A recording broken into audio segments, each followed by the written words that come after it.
What's going on, guys? As part of our fundamental series, I decided to go over some kitchen tools, essentials, things that I consider to be really important. Some of them are just things that you might already have. Some of them are things you probably don't have, and some are things you might already have, but I'm gonna make certain brand recommendations. First of all, this is something I don't actually use very often, but seeing as we're talking bodybuilding, I kind of had to throw this in there, and of course this is just a blender. To be totally honest with you, if you use protein shakes regularly, which I don't, I stick to predominantly whole food, you should be able to mix your protein in a shaker cup. That said, sometimes people want to add oats or a banana or something else to the shakes that requires some kind of blending. In that case, yes, you should have a blender. Don't spend a ton of money on a blender. This one is actually a full commercial blender from Waring. This cost me, I think, like 50 bucks. It's loud, it sounds like a chainsaw. It's not super plush, but it gets the job done. Rice cooker. Now this is something I think everybody should have. I bought this probably 6-7 years ago. I use it every single day. It's one of the greatest things I have in my kitchen. This particular brand is called Zojirushi. No, just so you know, I'm not endorsed by any of these companies, so if I give my recommendation, it's purely because I like the product. This rice cooker allows me to set a timer. So what I do is I load it up the night before. I put the rice, water, I add any spices or herbs or roots or anything I'm gonna add to it and set the timer, and it will be ready at that time. And once it's ready, it just kicks over to a warm setting where it just keeps it warm. It'll stay on that all day if I leave it. Awesome thing to have. Not only does it save a ton of time, but it cooks the rice perfectly. For whatever reason, now I'm somebody who, I pride myself on being a decent cook, and for whatever reason, I cannot cook rice as well as it makes it in this. So, highly recommended. Non-stick frying pan. Now, I know there's a lot of them out there, some of them super cheap and some of them crazy expensive.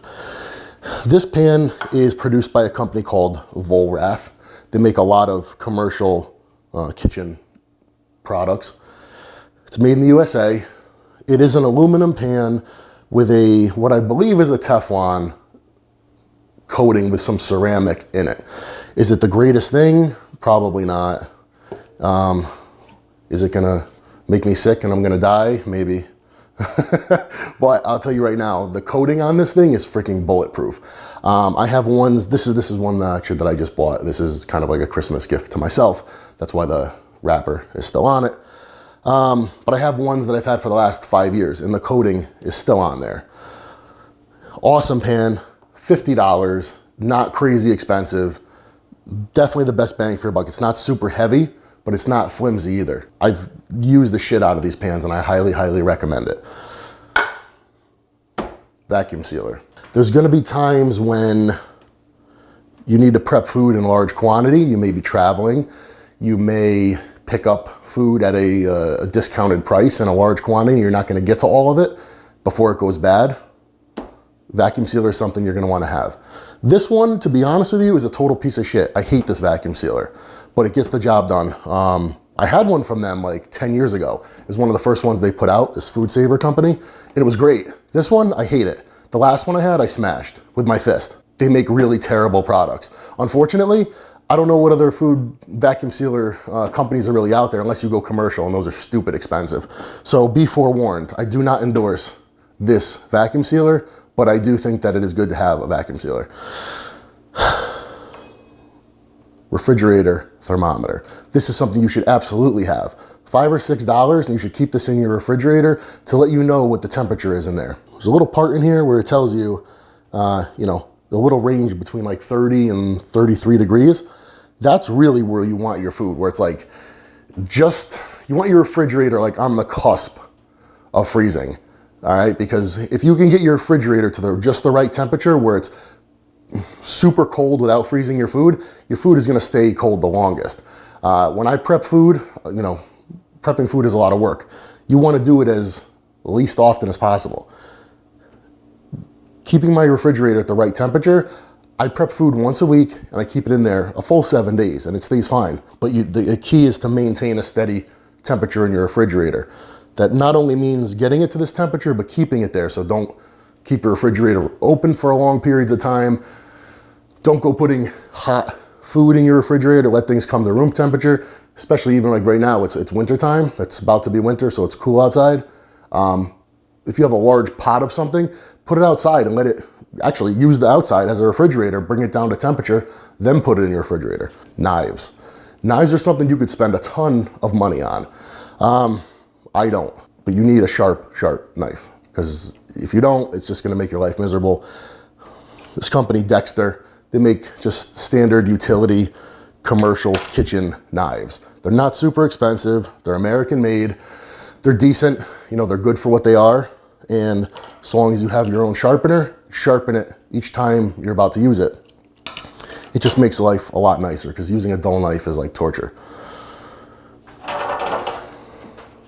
Good baking sheets. This is also made by Volrath. So it's got the same coating as the frying pan. I've had these pans forever and they still perform great. And as you notice, I've got this little rack in there. I use that all the time. Say I'm preparing a bunch of chicken, I'm gonna put it on this grate and allow all the fluid to drip down. What you don't wanna do is get hot food, let it sit in liquid, put it in a storage container, it's sitting there, it's wet, that's gross. That's makes the food much more likely to form bacteria. You know, when you store food, it should be as close to dry as possible in order for it to keep longer. So invest in a couple racks, Pyrex. I've been using these for years to store my prepared food. Now I have this size, which is about what I consider to be like for a meal. I have large ones, which I'll use to store large quantities of food. I have smaller size ones. You could go with plastic, but in the long run, you have to replace it much more often. Plastic is gross. It picks up odors. It gets stained. I highly recommend investing in Pyrex. You know, it's something you can build over time. This will never go bad unless you break it. I've had these probably 10 going on 15 years. The only thing I do is once in a while replace the lids, which are like $2 a piece. Every maybe 3-4 years, replace the lids. Highly recommend it. Measuring cups, measuring spoons. I assume you guys probably already have it, but if you don't, that is definitely something you should have.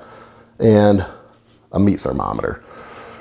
When you're cooking chicken, steak, fish, whatever, any type of animal protein, this is something you want to have. I've gotten to the point now where I don't really need to use this often, unless I'm making like a roast or something large and I need it to be cooked just right. You know, I know if chicken is done, I know if steak is cooked the way I want it. But for a lot of you guys who are starting out, invest in one of these. You know, you don't want to be eating undercooked chicken or steak or anything else, really. This one actually was given to me by a company called Thermometer. Actually, a great product. It's called Thermopen. Actually looks like a gun.